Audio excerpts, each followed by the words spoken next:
The ruling party in Pakistan will be introducing a resolution in the National Assembly against recent US motion calling for inquiry into February 8th general elections.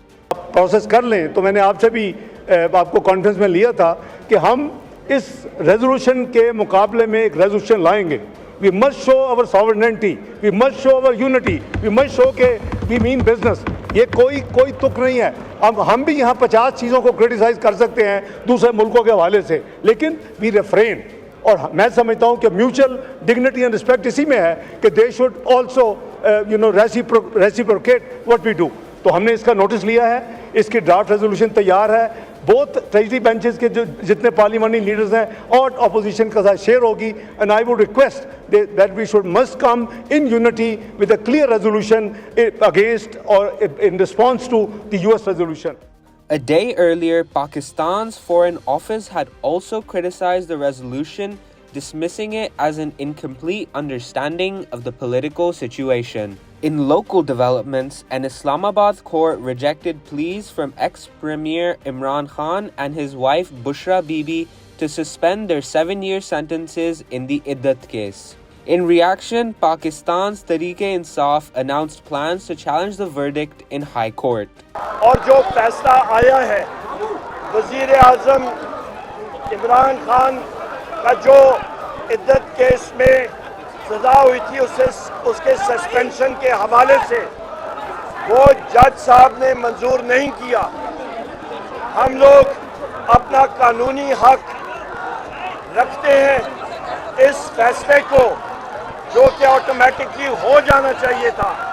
इसमें कोई ऐसे technical detail नहीं थी और कानून और justice का तकाजा था कि जिस केस में किसी किस्म का कोई पेचीदगी है ही नहीं और ये केस एक खावंद और बीवी के दरमियान है, उसको पॉलिटिसाइज किया गया, उसको वेपनाइज किया गया और सज़ा आज मुअत्तल नहीं हुई. इसको हम लोग इंशाअल्लाह ताला हाई कोर्ट में अपने वकला के जरिए फिल फॉर चैलेंज करेंगे. Meanwhile, Lahore High Court Chief Justice Shahid Karim on Thursday remarked that Prime Minister Shehbaz Sharif should take responsibility for any insubordination by intelligence agencies under him. The Chief Justice's remarks were made in the written order for a case on alleged threats to a judge of a Sargodha anti-terrorism court and his harassment by the intelligence and law enforcement agencies. Furthermore, JUI Chief Maulana Fazul Rahman opposed the new military operation 𝐒𝐭𝐲𝐬. इस जरगे के एजेंडे पे कोई अज़्म इस्तेहकाम operation या इस किस्म की बात नहीं थी, क्योंकि ये इस ऐलान से पहले बुलाया गया था. लेकिन ज़ाहिर है जी कि फिर इनके सामने भी करंट इशू यही था. तो इस हवाले से बड़ी सराहत के साथ फाटा के तमाम एजेंसियों या आज आप उसको अज़ला कहें, उन्होंने बिल इत्तिफाक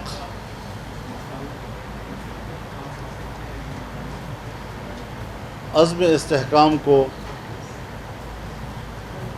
अदम इस्तेहकाम करार दिया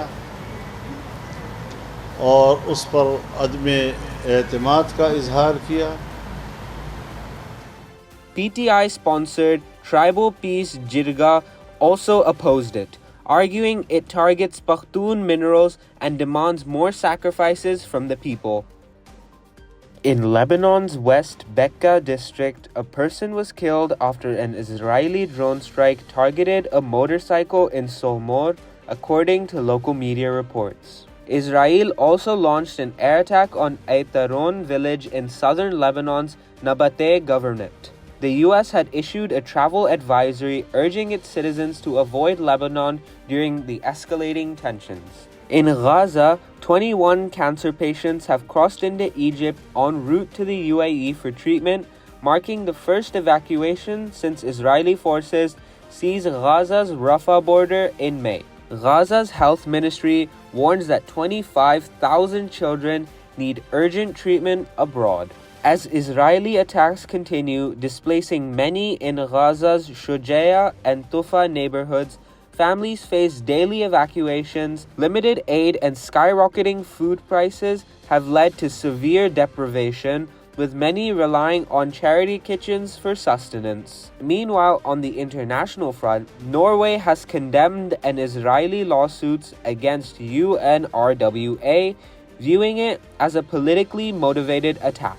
At the UN Security Council, world leaders call for an end to the Gaza conflict, with implications for Yemen and Lebanon. The Gaza Health Ministry reports 47 Palestinians dead and 52 wounded in the last 24 hours. Since October 27th, the conflict has claimed over 37,765 lives in Gaza and 1,139 in Israel. On Thursday, the Kremlin announced that Russia is considering downgrading diplomatic relations with the West due to increased US and allied involvement in Ukraine. Kremlin spokesperson Dmitry Peskov noted that lowering diplomatic ties is a standard response to unfriendly actions, though no final decisions have been made.